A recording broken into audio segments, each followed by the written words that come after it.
Voici ce que nous allons voir dans cette capsule pédagogique. La série incrémentée, la création de formules, la copie de formules et l'absolu. Tout d'abord, voyons comment réagit Excel avec du texte et des chiffres. Il est important de comprendre qu'Excel peut calculer que des chiffres. Il ne faut pas mélanger lettres et chiffres dans une cellule pour faire un calcul. Pour vous faciliter la vie, Excel met toujours les lettres alignées à gauche de la cellule et les chiffres à droite.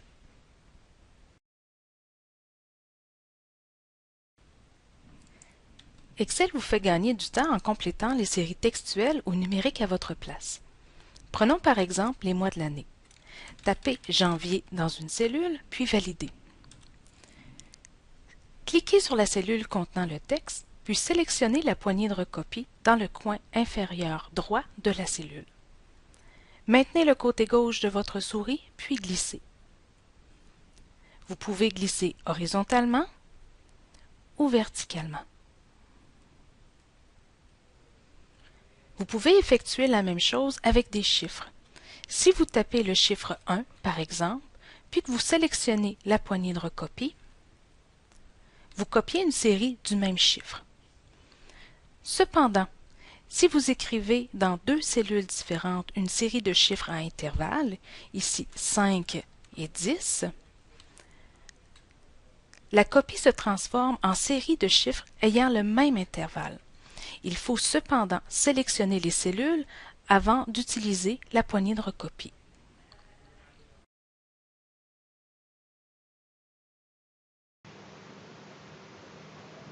Toute formule doit être construite dans une cellule vierge.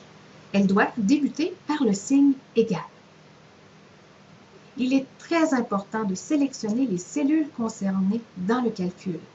Cela vous évitera de changer la formule lorsqu'une donnée changera. Les signes sont plus pour l'addition, moins pour la soustraction, l'astérix pour la multiplication et la barre oblique pour la division. Il est important de comprendre qu'Excel calcule selon les règles de base des mathématiques. Quelquefois, les parenthèses et les crochets sont très importants.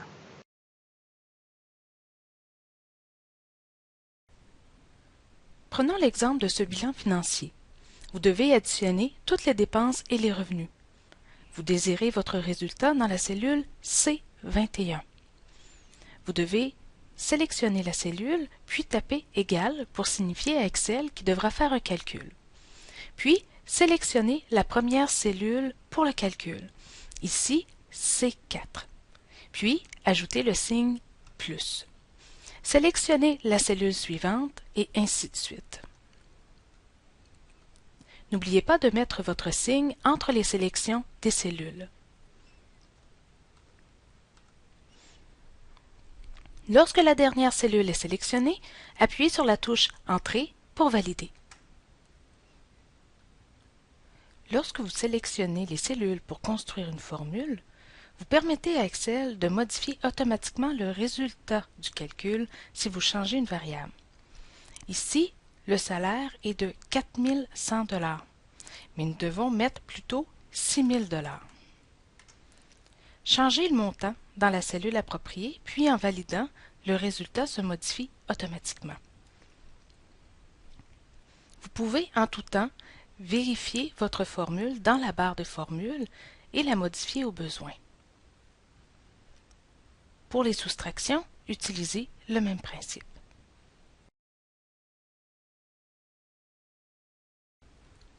Si vous avez une grande série de chiffres à additionner et que vous désirez être plus rapide, vous pouvez utiliser la fonction somme automatique. Pour ce faire, sélectionnez la cellule où vous désirez le résultat du calcul, puis sélectionnez dans l'onglet Accueil le Y. Vérifiez que la sélection d'Excel est adéquate. Si elle ne l'est pas, sélectionnez les bonnes cellules, puis appuyez sur la touche Entrée pour approuver le calcul.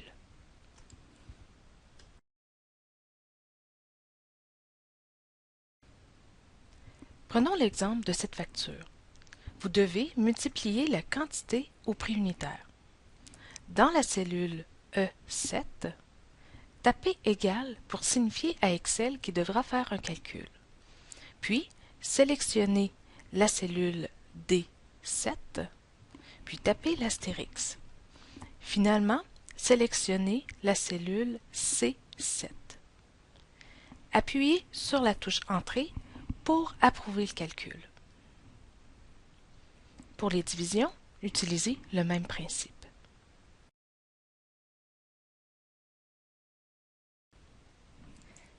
Excel vous fait gagner du temps en complétant les séries textuelles ou numériques à votre place. Prenons par exemple les mois de l'année.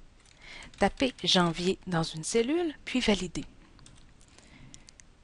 Cliquez sur la cellule contenant le texte, puis sélectionnez la poignée de recopie dans le coin inférieur droit de la cellule. Maintenez le côté gauche de votre souris, puis glissez.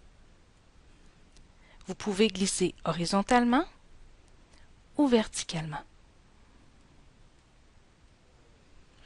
Vous pouvez effectuer la même chose avec des chiffres.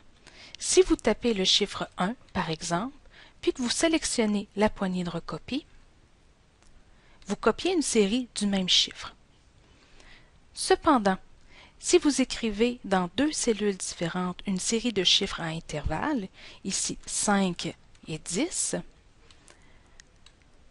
la copie se transforme en série de chiffres ayant le même intervalle. Il faut cependant sélectionner les cellules avant d'utiliser la poignée de recopie. Il est important, cependant, de réaliser qu'il n'est pas toujours possible de copier une formule de cette façon. Prenons l'exemple du calcul des taxes. Comme la cellule contenant le pourcentage des taxes ne change pas et que nous ne voulons pas la répéter dans notre tableau, vous devez utiliser la fonction absolue, F4, sur le clavier. La fonction absolue nous permet de conserver la référence de cellule d'origine, ici le pourcentage de la taxe. Nous devrons utiliser une référence de cellule absolue qui permettra de conserver l'adresse exacte de la cellule, quelle que soit la position de la cellule qui contient la formule. Une référence de cellule absolue se présente sous la forme de signe de dollar, nom de la colonne, signe de dollar, nom de la ligne. Pour ajouter une formule avec absolu, il faut sélectionner ici la cellule F7.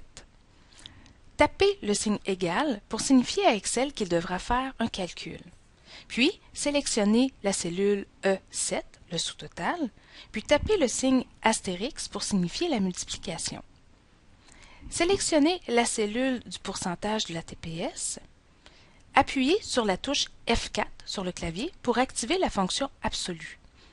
Les signes de dollar devant la lettre de la colonne et devant le chiffre de la ligne indiquent que le calcul se fera uniquement à partir de cette adresse exacte de cette cellule.